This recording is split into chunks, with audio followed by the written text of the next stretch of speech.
Yeah. Matt Hogan's the last one left. Matt Hogan comes out and says, "You think you saved his life? I'm going to kill him next time I see him." That's right. And he just starts beating the crap out of Van Damme. Throws the first hit, right? Van Damme gets up. I literally watched this, and I screwed up.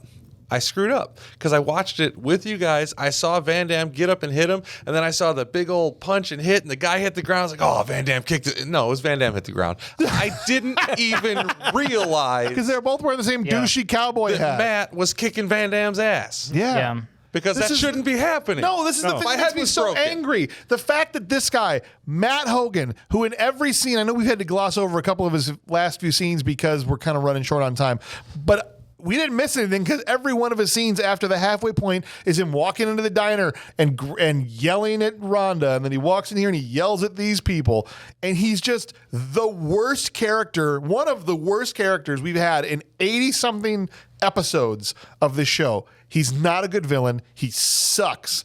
And the fact that he had the upper hand for half the fight against Van Damme is a dang travesty that never should have happened. Well, this guy should never be able to land a single punch on Jean-Claude Van Damme. This guy in the hat, this. If I was Van Damme, I would have walked off the set and said, "This isn't happening." James is having a stroke. No, well, the problem too is that this sets up the whole movie. You agree with me? I agree with you. I agree. Yeah, we all the whole agree with movie. you. I thought the same thing. I'm like, why is this guy getting the upper hand? Why is this Kevin Sorbo look-alike beating up Van Damme? He's the worst villain. This movie literally sets it up so that Van Damme can't get the upper hand in any situation unless he surprises someone. That's the only way he ever wins a fight in this movie. Right. It makes Van Damme suck, which should not exist. He gets his life saved by Miyagi here. Right, he calls a jet with a bell. Miyagi starts ringing a bell and calls in the jet. No, the jet flies over. He literally called in an airstrike on Matt Hogan. He's like, you know what? We only think he can defeat Matt Hogan, apparently, because he's the greatest fighter that ever lived. He's shaking the jet food dish. Fighter jet. Boy. The jet food dish. Apparently, there's a base nearby, and they do maneuvers all the time. And so early in the movie, you see one fly low over the town, and everybody kind of gets startled. I'm going to shake up the air here. Yip, yip, yip, yip. Come here, and boy. apparently, Miyagi's job is to check his watch, and when it's time for the plane to come, he rings the bell. Yep. So people know. But if that's something he always does, then Matt Hogan would know what's about to happen. Right. Because he lives there. Would you quit doing that? He lives there. Yeah. If anyone didn't know about the bell and the jet, it should have been Van Damme. Right. Nothing makes sense in this movie.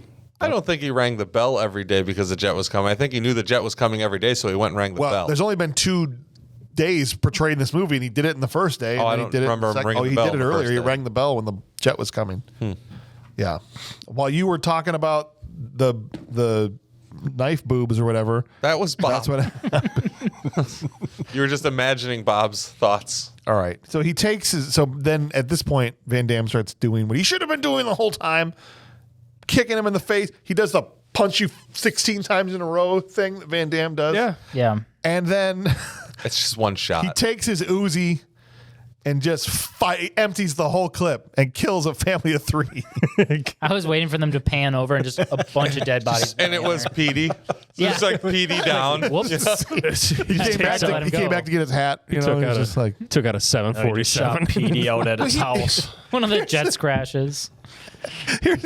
Wherever his house is, he got killed. Because you shot my he truck. doesn't even shoot it in the air. No, he shoots it straight across from himself. Oh, I thought he shot it in the air. Like, no, go back and watch. He just goes. I don't want to go back and watch it. Like straight out to the side. I'm like, bro, what are you doing? Yeah. There could have been people there. He doesn't even look. He's just like looking away from it, like. And then he drops the gun. Because the clip is empty. He goes and embraces Rhonda. And he's this idiot. Van Damme, and I'm a biggest fan, is he deserved to get killed in this moment. Yeah. Because guess what? Guess what, Bob? If you had you say it. Hogan was still alive. Not only was Hogan still alive, what did he have? Another clip. Another clip. If you had Imagine detachable magazine weapon, you would probably carry an extra magazine. No way. Into a gunfight type situation. And so you drop the gun by the perp and just go and embrace your girlfriend. Well, guess what happened, guys? He pulls out the clip, puts it in the gun, and is going to shoot Van Damme. And Rhonda spins him around so she'll take the bullets. Guess what? You're both getting killed. It doesn't matter if this thing goes off. Yeah. But he gets shot by Mr. Miyagi. And I think Matt everybody does. claimed to have shot him. So Matt Hogan, before he can fire off the Uzi, gets shot by Mr. Miyagi, or at least it seems like because Eli was taking credit for it too. But then it cuts to Eli, and he's like, "You're blind. I shot him." Yeah. And then Pops, the owner of the diner, is like, "They didn't give me a marksmanship medal for nothing." Yeah. And then it's the Bombay guy. I used my sword. I shot him with my sword gun, and they all start arguing. Is that a sword that shoots, or is that a gun that shoots swords? Yeah, yes. sword gun. They have that sword that shoots Fortnite. And yes, they do. Yes.